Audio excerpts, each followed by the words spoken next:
बिस्मिल्लाहिर्रहमानिर्रहीम। दोस्तों भाइयों क्या हाल है, सब ठीक ठाक हैं। अल्लाह पाक से उम्मीद करता हूँ कि सब ठीक ठाक होंगे। दोस्तों ईद के तीसरे दिन का आपसे वादा किया था कि ये पिछले 2-3 दिन की जो वीडियोस होंगी उसमें जो इम्पोर्टेंट कमेंट्स आए होंगे जिसमें आपने स्टॉक के बारे में पूछा होगा, वो हमने जो अच्छे फेमस स्टॉक हैं उनके बारे में हमने कुछ अपना निकाले हैं।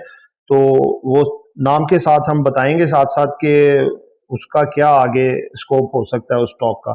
ठीक है, तो वो आप देख सकते हैं। सबसे पहले है जी फ़हीम सिद्दीक साहब ने पूछा है कि जी एवियन और प्रीमा इसका एनालिसिस कर दें।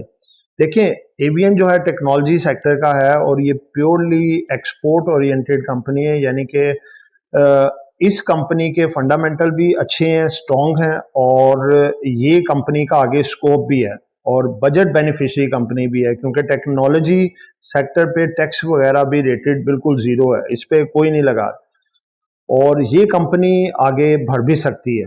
ठीक है ना, इसमें आप बुलिश बैठे हैं, इंशाल्लाह ये आपको अच्छे रिटर्न दिखाएगा। उसके बाद प्रीमा की अगर बात करें तो प्रीमा में एक मैनिपुलेशन हुई है बड़े हाई लेवल पे, सट्टा इसमें हुआ है, इसके कोई इतने खास अभी फंडामेंटल्स नहीं है।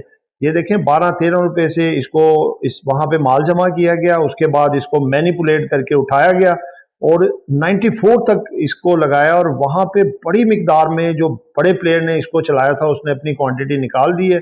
अब उसमें उसने अभी भी थोड़ी सी जान रखी है कि अभी थोड़ा सा जो माल उसके बाद पड़ा होगा वो भी ऊपर निकालेगा, ये आहिस्ता आहिस्ता करके नीचे दोबारा से अपनी पोजीशन, अब चलो 12-13 पे तो नहीं आता लेकिन 20 से 25 रुपए तक ये थोड़ा थोड़ा करके नीचे आ सकता है ये वाला, लिहाजा इससे दूर है। नीचे अगर आपको ये 20 के करीब मिले या 25 के करीब मिले तो वहां पे ये लेने वाला है, उसके ऊपर जो है ये नॉट रिकमेंडेड। और इसमें देखें आपको वीडियोस के जरिए भी जब ये चल रहा था 90 85 से 90 पे बकायदा वीडियो बनाई थी, बताया था कि भाई इसमें आपने बिल्कुल नहीं शिरकत करनी, तो लिहाजा इससे दूर रहें तो बेहतर है। उसके बाद ये अपना जो टाइटल है वो है जी स्किल कॉलेज की तरफ से है, एजीएल का बता दें प्लीज। दोस्तों देखें एजीएल जो है ना ये केमिकल सेक्टर का स्टॉक है और ये एक टाइम पे 3-3.5 रुपए का होता था। ठीक है, और इसकी अगर आप फंडामेंटल देखें तो लंबी लंबी लाइनें इसकी लॉस की थी, बहुत बड़े बड़े लॉस इसके थे, लेकिन ये शेयर में जान थी। देखिए उस वक्त भी आपको बताया था कि ये कंपनी लॉस में तो है लेकिन इसकी अगर आप बुक वैल्यू देखें और इसकी मशीनरी एसेट्स देखें तो वो ठीक ठाक यानी कि उसकी वैल्यू बनती है। ठीक है, और उसके हिसाब से देखें तो ये कंपनी अभी भी बहुत जबरदस्त है, इसको लेना चाहिए। 3.5-4 रुपए पे आप उस टाइम की वीडियोस उठा के देख लें। और इस कंपनी के पीछे फिर दो कंपनियां पड़ गई, एक एफएफसी फौजी फर्टिलाइजर कंपनी और दूसरी मैपल लीफ, और दोनों में फिर टसलबाजी कंपनियों में चलती रही। पहले एक कंपनी रेट लगाती थी, दूसरा उससे बढ़ा देती थी, क्योंकि जारी सी बात है उन्हें तो एसेट्स नजर आ रहे थे कि वो मशीनरी अगर इन कंपनी के साथ अटैच हो तो वो तो बहुत बड़ी कंपनी बन जाती है। तो इस वजह से देखें इसका रेट बढ़ के अब अपनी वैल्यू प्राइसिंग वो कर चुका है, इनके मामला भी सेटल हो चुके हैं। ठीक है, एफएफसी के पास भी इसके शेयर की बड़ी क्वांटिटी है और मैपल लीफ के पास भी है। अब जितना किसने बढ़ना था बढ़ चुका है, यहां से इसकी प्रॉफिट टेकिंग भी आ सकती है, लिहाजा जिनके पास है वो प्रॉफिट टेकिंग करें और इसको नए सिरे से, अब ये रिकमेंडेशन में नहीं है, ये उन लेवल पे था। उसके बाद नेक्स्ट है जी खुर्शीद अहमद साहब का है जी आल्टर्न ATLN, इसके बारे में पूछ रहे हैं। ये असल में इसका एब्रीविएशन है ALTN। ठीक है, आपने लिखा हुआ है ATLN। ठीक है, ये आप जरा करेक्ट कर लीजिएगा। तो इसका देखें, इसका और एंग्रो पावरजन के बारे में पूछा है। ठीक है, इसके बारे में गाइड कर दे। दोस्तों देखें सबसे पहली बात है कि पावर सेक्टर अभी कंसोलिडेशन में है, टर्मिनेशन हो रही है मुख्तलिफ कंपनियों की। आप देखें हब पावर का भी एक 1292 मेगावाट का जो प्रोजेक्ट है टर्मिनेट हो चुका है, गवर्नमेंट ने इनका जो लाइबिलिटीज थी इनको दे दी है और हब पावर ने जो लाइबिलिटीज PSO की थी उनको दे दी है। इसी तरह आप देखें जो है Nishat Power, Nishat Chunian Power, Pakgen Power या फिर आल्टर्न एनर्जी ने लास्ट टाइम देखें 7.5 रुपए का डिविडेंड दिया था, उसके बावजूद ये नीचे, एक बहुत बड़ा डिविडेंड था रेट के मुताबिक।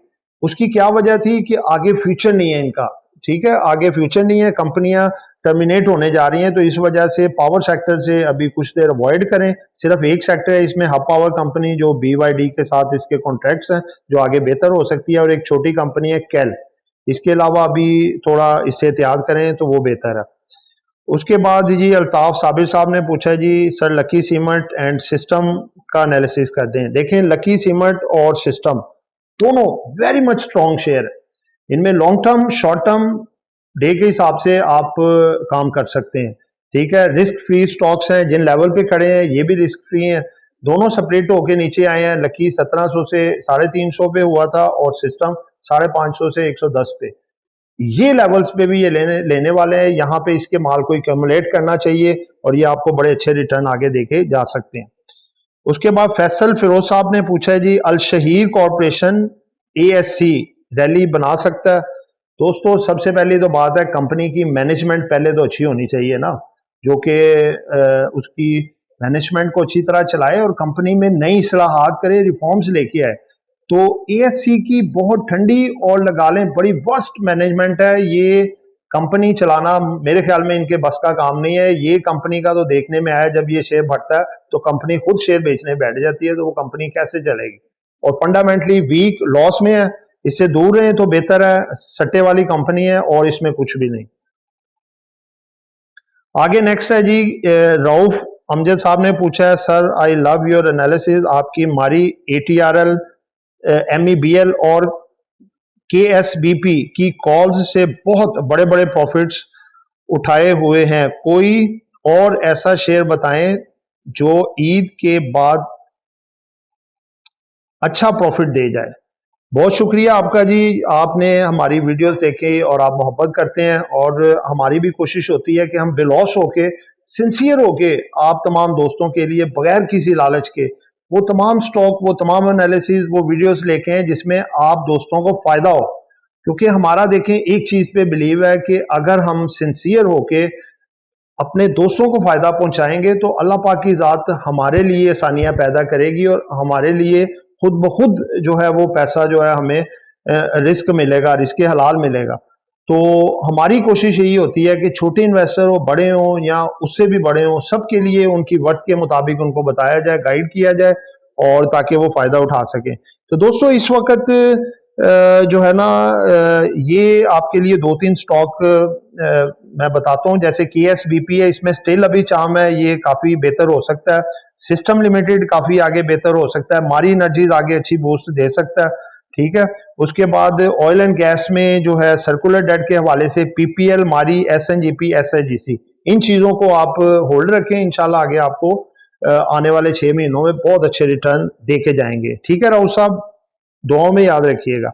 उसके बाद अरशाद महमूद साहब की तरफ से है KSBP क्यों बुलिश है।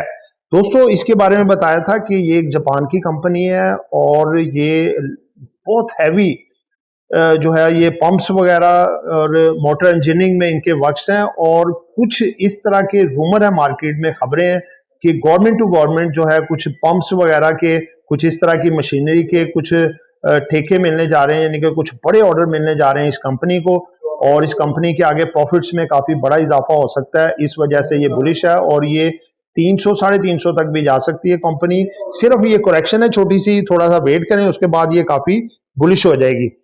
उसके बाद जी अफजाल अहमद साहब का है जी PIACLB और खैबर टेक्सटाइल पर एनालिसिस करें, मुसलसल कैप लगा रहे हैं। दोस्तों देखें, ऐसी कंपनियां जो मुसलसल कैप लगाती हैं और थोड़े थोड़े शेयर से कैप लगाती हैं, इनका असल मामला ये होता है कि इनका फ्री फ्लोट बहुत कम होता है, पहली बात।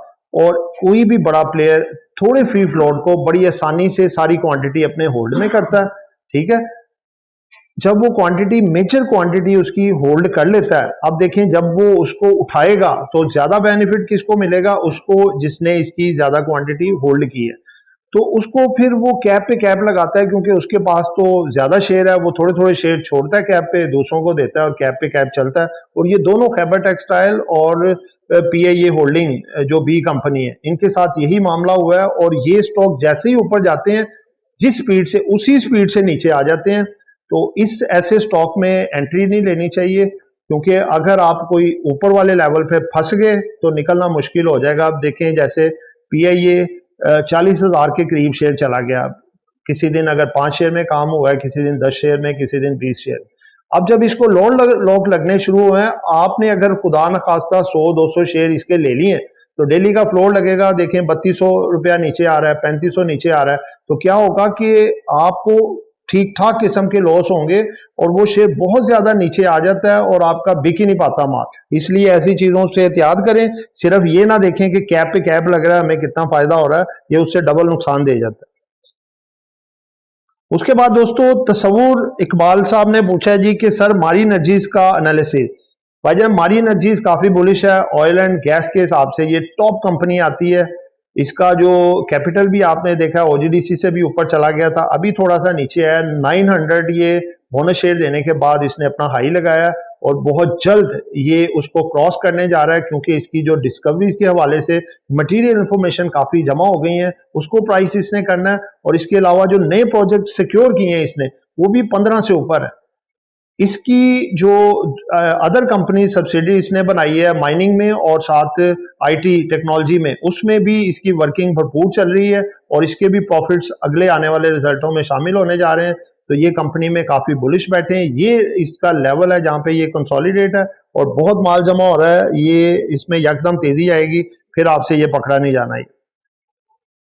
मियां शौकत अली साहब ने पूछा है जी पीएचडीएल का बता दें, बायबैक की खबर है।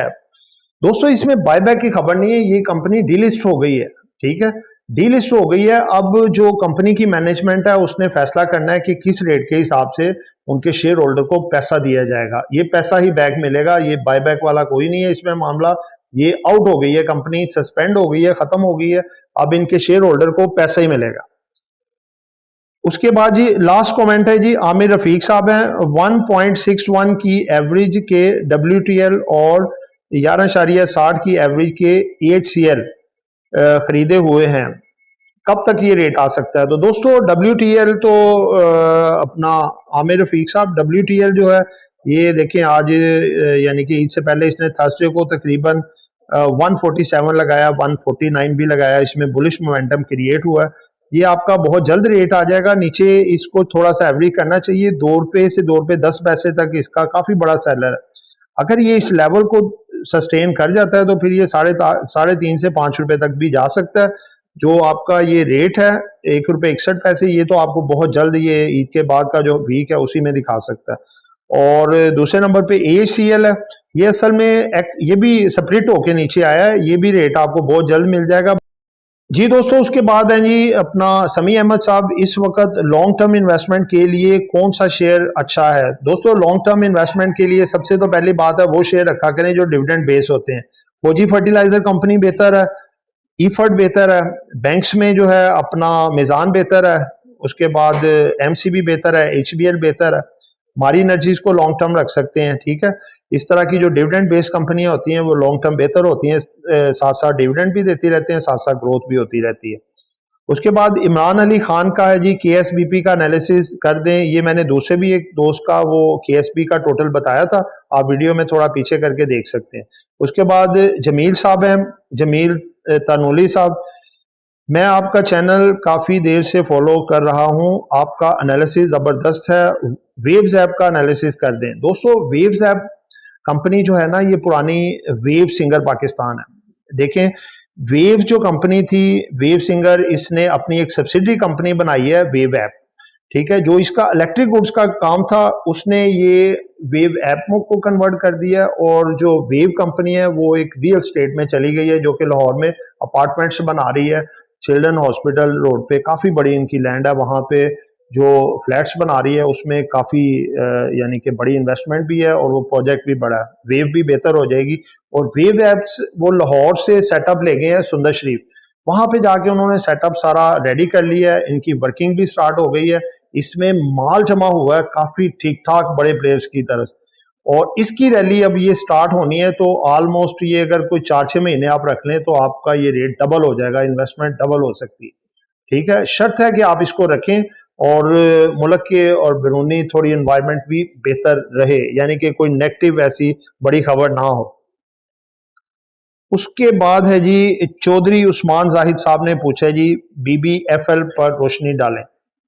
बिग बर्ड दोस्तों ये वो कंपनी है, मेटा पहले कंपनी थी, ठीक है, उस वो कंपनी का कॉन्ट्रैक्ट हुआ एक दूसरी कंपनी के साथ और ये मिल के एक बन गई अब ये बिग बर्ड फूड। अच्छी कंपनी है, फंडामेंटल भी इसके बेहतर है और आगे परफॉर्मेंस भी दिखा सकती है फूड सेक्टर के लिहाज से, और इनके कुछ एक्सपोर्ट के लिहाज से भी मामला बन रहे हैं, आगे मजीद फर्दर बेहतर हो सकती है। दोस्तों आज के ये कमेंट्स थे, ठीक है, इंशाल्लाह नेक्स्ट भी कोई दिन रखेंगे जिसमें दोबारा कमेंट्स लेंगे। बहुत सी दुआओं में याद रखिएगा। आपका दोस्त आमिर शहजाद। अल्लाह।